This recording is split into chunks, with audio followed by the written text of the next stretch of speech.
for taking my call. I got a couple of points I want to touch really quickly, and I want to ask the representative one quick question about the gun control ban. Here's my problem with it, and I'm a young man, and I live in what would be considered as an urban area.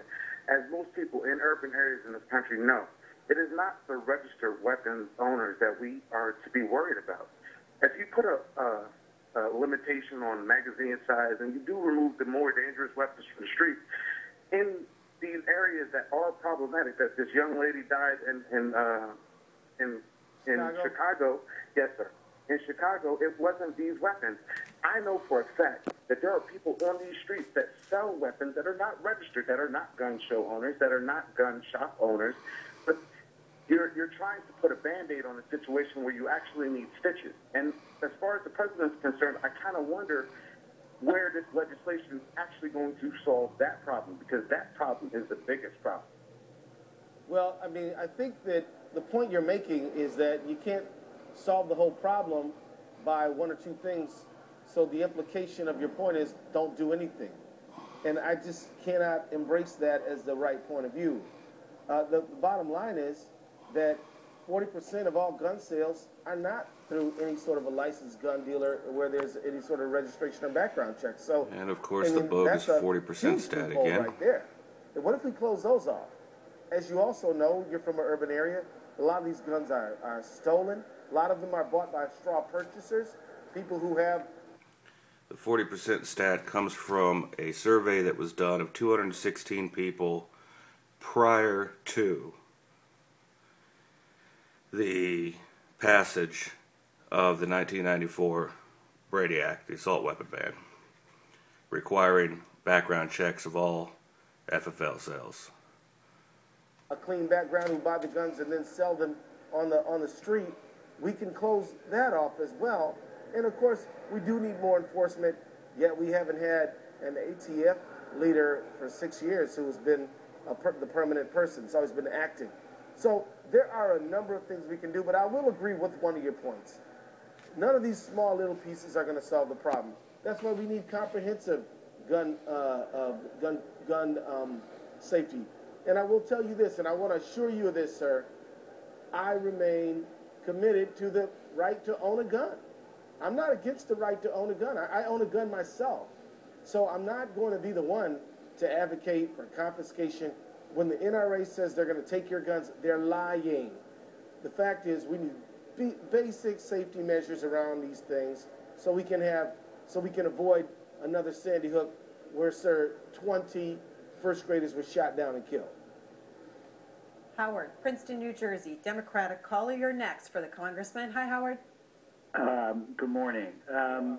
Our Constitution is probably the greatest document of all times, and particularly when it was written in the 1700s, it was unique among all political systems. However, times have passed. Our Constitution, in many ways, is outdated. There are something like 20 or 21 alterations to that, but nobody has ever altered the Second Amendment. It was written at a time when there were 13 independent colonies, each of which had its own state militia. And in order for those colonies to agree to come together and in a union, certain alterations had to be made to get them to come in. Also, there were Native Americans, if I use the word cowboys and Indians out there, firearms were necessary for protection. All of that stuff is not pertinent in this day and age. Let's amend the Second Amendment.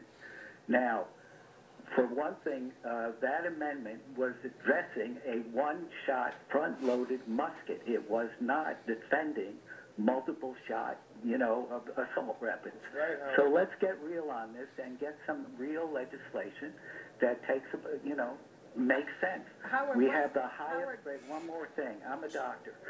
Our country has the highest rate of per capita expenditures, and a good part of that is due to gunshot wounds.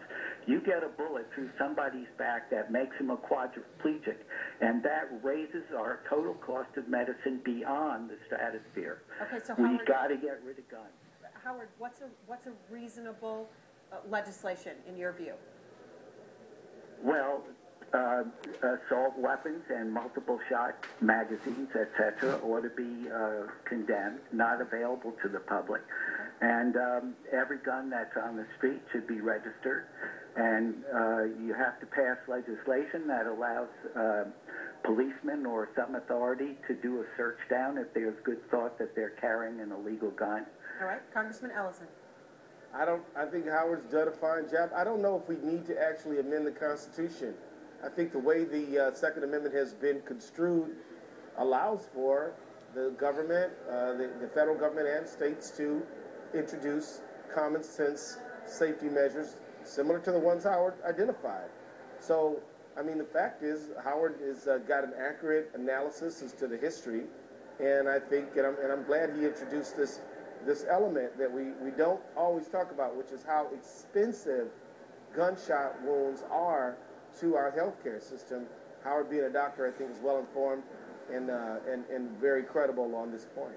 Congressman Keith Ellison, Democrat from Minnesota, he's co-chairman of the Progressive Caucus up there on Capitol Hill and a member of the Financial Services Committee. He's joining us from Cannon House Office Building, a little bit about a half block from the Capitol, as we continue talking about and getting your reaction to the President's State of the Union address.